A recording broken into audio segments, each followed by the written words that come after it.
Bruh. Tiga raksasa intelektual.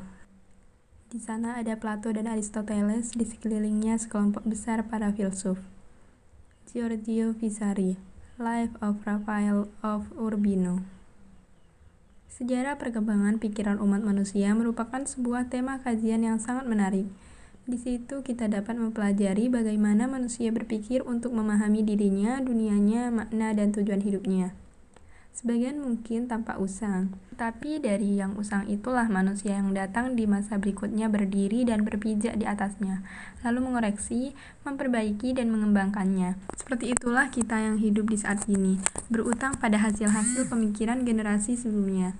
Pikiran mereka dalam bidang kehidupan sosial, ekonomi, politik, kebudayaan, pendidikan, hukum, seni, dan lain-lain merupakan sebagian tak terpisahkan bagi kehidupan kita saat ini.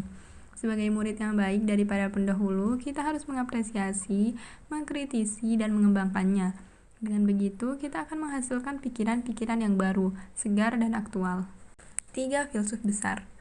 Filsafat barat dan tentunya dunia modern tempat kita hidup saat ini banyak menemukan dasarnya dari pikiran dan ajaran Socrates, Plato, dan Aristoteles.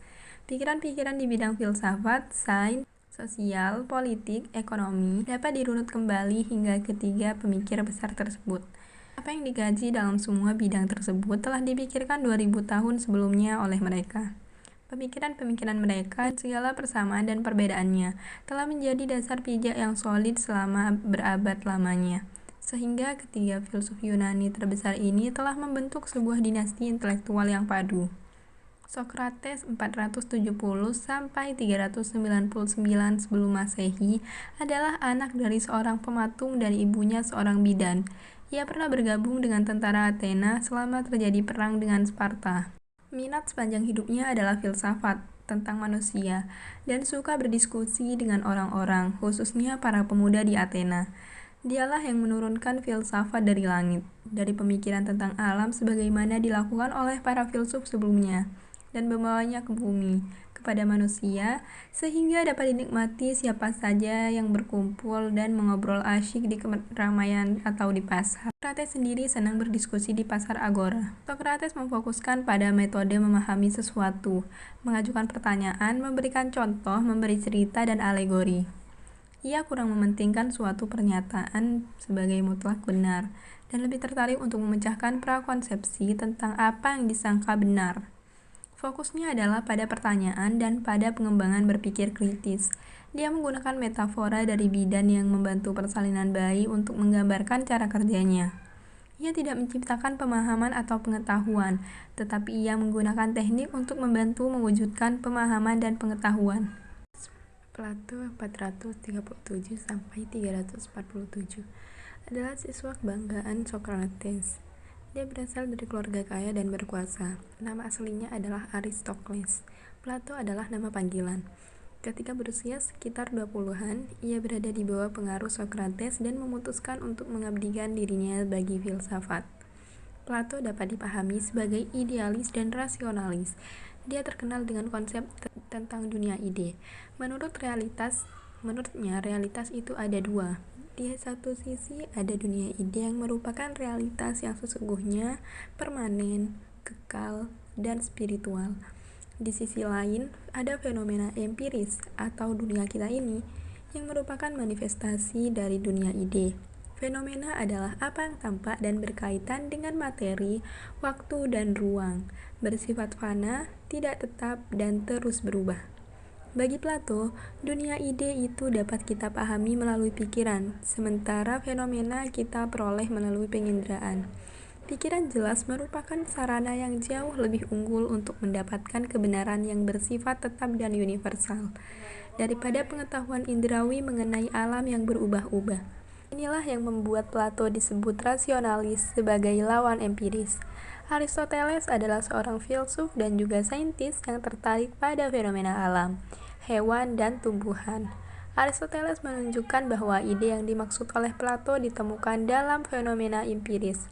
Yang universal itu ada dalam hal-hal partikular.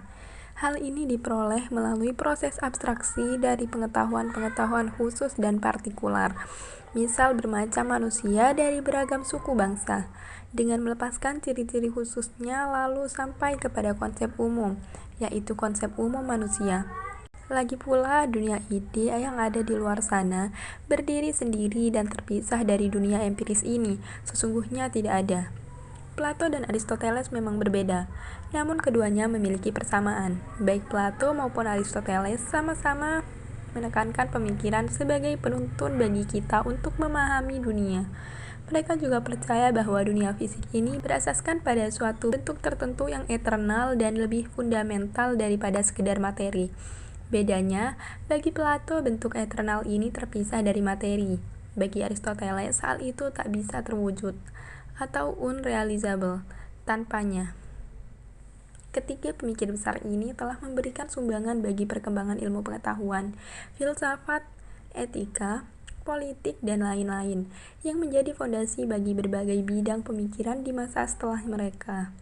Bahkan filsafat dan sains modern pun dapat dilacak akarnya pada pemikiran mereka. Sosok mereka telah menjadi inspirasi bagi para filsuf, ilmuwan, politisi, seniman, hingga kaum mistik. The School of Athens. Sejak Renaissance, akademia dan liseum dianggap sebagai dua kutub filsafat yang berlawanan. Plato adalah idealis, utopis, dunia lain. Aristoteles adalah realistis, utilitarian, dan common-sensical. Sudut pandang ini tercermin dalam penggambaran terkenal Plato dan Aristoteles di lukisan fresko Rafael, The School of Athens. Arthur Herman 2013 dalam bukunya yang mendapatkan Pulitzer, The Cave and the Light, bahkan menilai bahwa The School of Athens merupakan gambaran besar dari peradaban barat, di mana pemikiran dua filsuf besar Plato dan Aristoteles merupakan jiwa utama peradaban barat dan merepresentasikan dua kutub yang berbeda yang terus memengaruhi kehidupan kita hingga saat ini. Agama atau sains, seni atau teknologi, intuisi atau logika, idealisme atau empirisisme, keabadian atau kenyataan empiris. Plato memiliki pengaruh yang lebih langsung terhadap perkembangan gerakan rohani yang besar di akhir zaman kuno, sebelum abad pertengahan, dan Aristoteles memiliki efek lebih besar pada ilmu pengetahuan. Selama 2000 tahun, Aristoteles menjadi bapak sains modern, logika, dan teknologi. Plato menjadi inspirasi bagi para teolog, mistikus, penyair, dan seniman. Menurut Anthony Kenny 2013, setelah ribuan tahun kemudian, Plato dan Aristoteles masih memiliki klaim yang kuat untuk menjadi filsuf terbesar yang pernah hidup. Tetapi jika kontribusi mereka terhadap filsafat adalah sama, itu adalah Aristoteles yang membuat kontribusi yang lebih besar terhadap warisan intelektual dunia. Tidak hanya setiap filsuf, tetapi juga setiap ilmuwan dalam utang terhadapnya. Dia layak dengan apa yang disebut oleh Dante sebagai tuan atau guru dari mereka yang tahu, ilmuwan kaum terpelajar.